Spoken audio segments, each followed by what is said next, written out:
Hey guys, welcome back to my channel. Today I'm going to show you how you can turn text into a Memphis style art or images in Canva.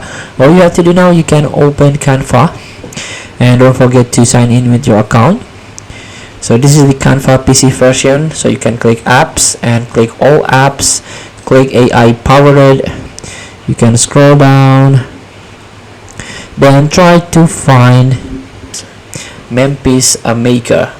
So this one, generate Memphis a art from text, so you can visualize your message in Memphis style.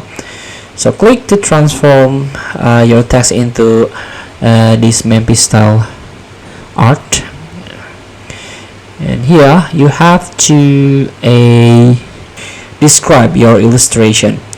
So this is the aspect ratio, square, portrait, or landscape. So you can click this to remove background, or you can click this to enable consistency mode. When enabled, output will be more similar to each other. And here we go. You can describe your illustration. For example, an airplane flying through clouds, a group of employees collaborating on at desk. Click to generate. Please wait, this may take a few seconds.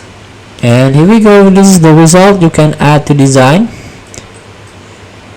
So this is a group of employee collaborating on at a desk. Feel free to try. Thank you for watching. Don't forget to comment, like, and subscribe, and also click the button below. See you in the next video.